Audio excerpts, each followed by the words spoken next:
Thank you, June. My name is Anna Bader, and I'm a member of the St. Jude Medical Clinical Science Research Team. In addition to the randomized controlled trial sponsored by St. Jude, a number of articles have been published in the medical literature demonstrating the safety and efficacy of the Amplatzer PFO device. So our team performed a literature search, and the purpose was to evaluate the reported safety and efficacy within the context of studies that are published in the global medical literature. We searched the PubMed database, and we identified any articles that were relevant to the Amplatzer PFO occluder. We searched articles that were published for stroke between January 1st, 2008 to March 29th, 2013. Our exclusion criteria included any Amplatzer PFO device used for indications other than PFO, any abstracts, cadaver studies, case reports, duplicate reporting results, inadequate follow-up, non-English articles, low sample size, which we defined as 50 patients or less than 50 patients, and then non-scientific articles, including study reviews, comments, technique descriptions, etc. We also did include outdated results, which we defined as nothing over 5 years old, and we didn't include anything that was not in a peer-reviewed journal. We also didn't exclude data based on whether or not the findings were favorable or unfavorable to the Amplatzer device. A total of 57 articles were identified that were 3 years old or less, of which only 8 were applicable. So we expanded our search to 5 years. And what I'll be talking about next is the 2 single-arm studies that we identified in our literature search. The first study discusses the PFO device with paradoxical embolism patients. It was a single-center study, single-arm, of the device in 114 patients. Mean age was 47 years, and inclusion criteria was at least 1 thromboembolic event.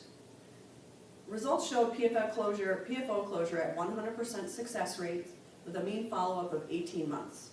There were no residual shunts or suspected thrombus formation on the includer. 1 stroke did occur, 2 TIAs, and 2 epileptic seizures. The conclusion of the author stated that the Amplatzer PFO is an effective therapy with a low incidence of peri-interventional complications and recurrent thromboembolism. The second study that we found in our search talked about late results of the occluder for secondary prevention of paradoxical embolism. So this study was rather large. It was 620 patients, single center, single arm study of the Amplatzer PFO.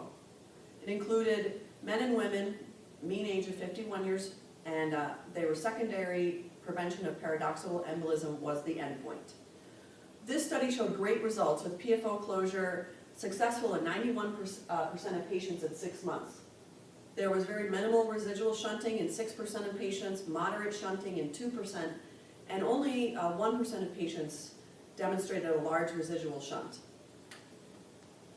The study had a mean follow-up of 3 years, and 99% of patients were free from recurrent ischemic stroke, TIA, or peripheral embolism at 1 and 2 years, with a slight decrease to 97% at 5 years. Safety of the study was demonstrated with no peripheral emboli, 5 ischemic strokes, and 8 TIAs, with the author concluding that the PFO occluder affords excellent safety and long-term clinical efficacy of PFO closure.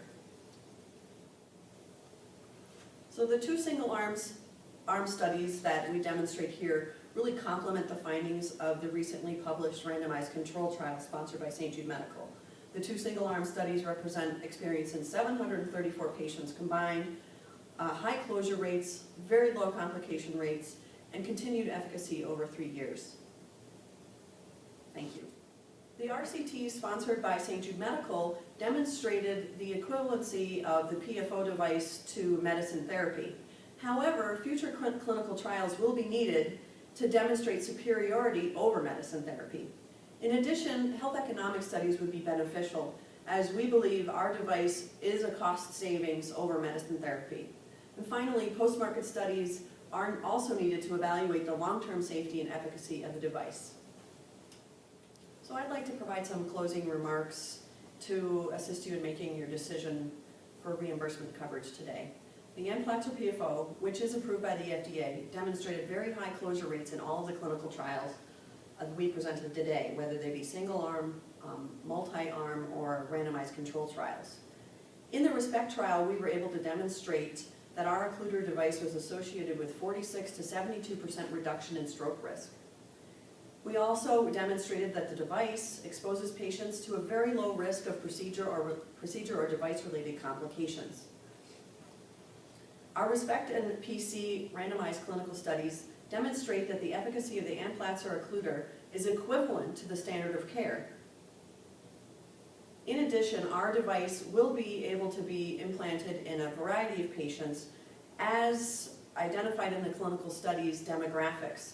A large variety of patients were included in these studies, demonstrating that these results are repeatable and attainable outside of the investigational setting. Finally, we've also demonstrated that the Amplatzer device is cost-effective as compared to medical therapy. Thank you very much for your consideration.